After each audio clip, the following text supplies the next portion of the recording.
Welcome back to Snow Dog's Cooking, where if I can cook it, so can you today. It's cold outside. It's game night. I got a whole bunch of people I want to feed. We are going to make Instant Pot white chicken chili. Now, I have two different versions of white chicken chili that I make. This is my Instant Pot version. It's super easy. It's one of those everything goes in one pot recipes. I love it. So we're going to show you guys how to make this. And before I forget, yes, it freezes really well. I know that's something you guys always ask when I make soup. So we're gonna go ahead and make this. Best kitchen helper ever, for some reason, is just outside of the kitchen. I don't think she's figured out what we're doing yet. Second best kitchen helper ever is in here on the couch, and third best kitchen helper ever has no idea what's going on. Apparently she is sleeping on a toy. Now I will be using my 6-quart Instant Pot for this. You could also use a slow cooker or just make this on the stove. The Instant Pot really just speeds everything up, but you could put it in a slow cooker, probably on low for like 4 hours. If you do decide to use a slow cooker or if you decide to cook it on the stove, just make sure your chicken's done. That's pretty much it. Slow cooker probably would take 6 hours on low. On the stove, just make sure your chicken's cooked. Look, best kitchen helper ever is here.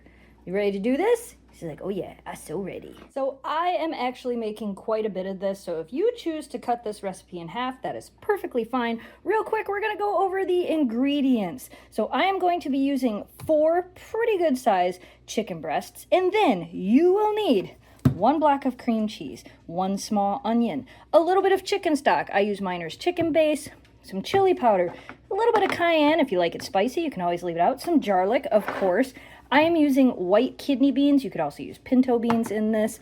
I am using Hatch diced green chilies. You can use just regular diced green chilies if you would like.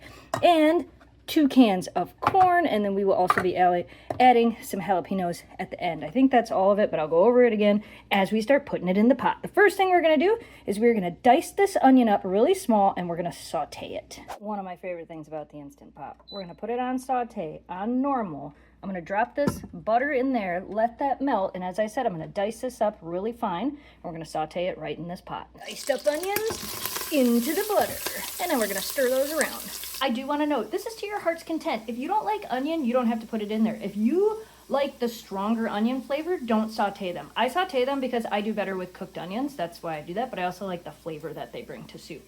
Again, cook to your heart's content. And for those of you that are going to say, where's Jamie? He's downstairs getting the basement ready. Because it's game night. So the plan with these is to saute them until they're just slightly translucent, maybe a little bit caramelized. Again, to your heart's desire. While that's happening, we are going to take our 2 cans of corn and our 2 cans of beans, and we are going to drain and rinse them. All right, you can see that these onions are starting to get translucent. We are now going to go ahead and add our garlic. And Jamie's not up here, so I'm going to add like a good spoonful into here. Here we go. And just saute that slightly as well. Next, we're going to take our 4 cups of chicken broth, which, like I said, I use Miner's chicken base. You can use broth. You can use whatever you would like. I still got to mix mine in a little bit. See how that's there? It's because I used a base. You can use bouillon. You can use whatever you would like, but we're going to stir some of this together. This is another ingredient that you can measure as much as you want. I am using 2 tablespoons of chili powder. You can use less, you can use more, whatever your heart desires, but we're gonna go ahead, put that in, and then stir that together. Stir, stir, stir. This is gonna be so good. This is optional as well. Not everybody likes spicy. I am going to add a dash of cayenne. Literally, that's it, just a dash. You can always add more later. Now at this point, you could also add salt and pepper. I don't like adding salt before stuff is done because salt can be very overpowering. And some of the things in here, the canned beans, the canned corn, they have salt in them. So don't forget that. The broth also has salt in it. Don't ever forget that when you're making soup. Sometimes it doesn't need salt added. I always add that at the end. Next, we're gonna add the 2 cans of chilies. There's 1 and 2. I did not drain these. And again, this is also optional. This is about, I don't know, 1/8 of a cup, 1/4 of a cup, probably 1/4 of a cup of diced tamed jalapenos. So these are not the hot jalapenos, they're the tamed ones. These just give it really good flavor. Again, don't add it if you don't want to. These boneless, skinless chicken breasts are pretty big, so I'm actually gonna take the 3 biggest ones and add those. I know I told you guys 4 in the beginning.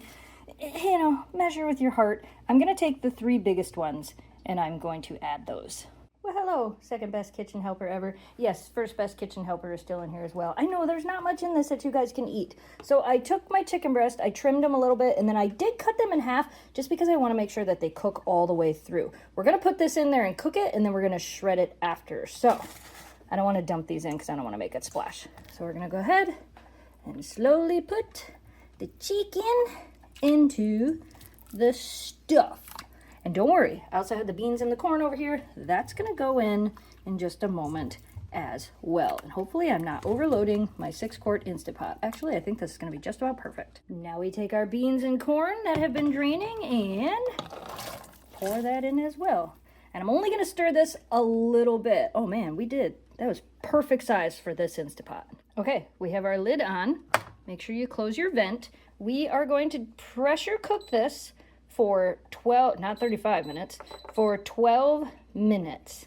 And then we're gonna check to make sure the chicken is done, and then we will shred it. Now, if you've never used an Instant Pot before, let me explain something. Just because it says 12 minutes doesn't mean it's gonna take 12 minutes. It will take about 10 to 15 minutes for this to fully get pressurized. Then it'll run for 12 minutes. Then we're gonna let it sit for another 10 minutes. We're letting it naturally depressurize for about 10 minutes, then we'll vent it. Hopefully that all makes sense. You may also be wondering about this block of cream cheese. This I took out so it can get to room temperature. Don't worry, we're going to use this. We're going to add this after. Now you know we're not going to make it through an entire cooking video without giving the dogs something. So today they are getting their little Waffles treats. Look, they look like little waffles. Memphis says I broke up. Here, Memphis. Here you go. Have a waffle. Oh, so crunchy. So crunchy. Sit. Have a waffle. Super crunchy. All right, let's go find third best kitchen helper ever. And for those of you wondering, no, she doesn't like the Instant Pot either. There you go, Miss Ma'am. My little ice princess. Do you need me to break it for you? She's like, no, Mom, I got this. I just be very dainty with it. Is it delicious? Yeah, don't worry, I won't let anybody take it from you. So while this is cooking, I'm going to get a few of the things that we like to use for toppings ready. I am going to dice up some green onions. I'm going to separate the whites from the top because some people only like the top, some people only like the bottom. And then I'm also going to cut up some cilantro as well. We also top with like cheese, other peppers. You pretty much put whatever you want on this. Some people like to put avocado slices on it. I don't like avocado, so we're gonna do some of this. Oh, and lime. Lime is really good in this. There's so many options with this. Okay, it popped up. So now this is gonna count down from the 12 minutes I started it at, and then we're gonna let it count back up for 10 more minutes as it naturally releases. I'm washing my cilantros. We're good. We gotta vent the stuff. It's going, it's venting. It's fogging up my window. All right, took the lid off, looks amazing. Took the chicken out so I can shred it, and I cut up the cream cheese because we're gonna slowly drop blocks of cream cheese in here, which is gonna thicken this. But then, woo, look at that get foggy. We're actually gonna make a slurry as well to thicken this a little bit more. Okay, so I added the cream cheese. Cream cheese and soup never works correctly for me. You can see I kind of have this on saute, so it's bubbling again. I took 2 tablespoons of cornstarch and 2 tablespoons of cold water, and I put it in here, and now I'm gonna slowly pour this in and stir at the same time, which I can't do with one hand, so I'm gonna do that right now. Now we're going to let this saute for probably about 3 minutes. It's gonna help melt some more of that cream cheese, and you can already tell that it's way thicker than it was. And then I gotta shred the chicken, which I'm using my awesome chicken shredder for. All right, chicken shredded, back into the Instant Pot. Now we're gonna kind of stir all this together. You can see how nice and thick it got from the cornstarch and the cream cheese. This is gonna be amazing. Oh my goodness. I think it turned out amazing. Now we gotta taste it and see. And like I said, you can put whatever toppings you want. Tortilla chips are great on this, whatever your heart desires. All right. It smells great. It smells so good. It kind of smells like goulash. I will make goulash for you, I promise. The audience can let us know if they also want to know how to make goulash. Maybe we'll make it for them too. It's probably hot, be careful. Whoa, okay. That's cilantro. That was an awesome reaction. Yeah, that's cilantro, and then it goes away. Yeah? That's cool. What do you think of that? That's not good. Mom's white chicken chili. Okay. That's Let me try it again without a punch of cilantro. without a punch of cilantro. It's different, right? It's different than Mom's. Yeah, it's pretty good. We understand that you're demanding a bite as well. Yeah? Is that a win? That's white chicken chili. Yeah, nice. All right, let's take it downstairs so everybody else can eat too. So there you have it. Super easy Instant Pot white chicken chili. No, it's not as white chicken chili always looks, but that's because we did use taco seasoning in it. And again, I have two versions of this. This is the Instant Pot version that I like to make. So if you'd like to see the other one in the future, let me know down in the comments. And if you'd like to see some of the other things that we've done, I'll link them at the end of this video. All right, you guys, we hope you enjoyed today's video. As always, thanks so much for watching. Thanks for subscribing. Stay positive, dream big, and we will see you again soon. I'm gonna go eat some more soup because it's cold outside, and soup is amazing when it's cold. Who's with me? Let me know in the comments. Bye, guys.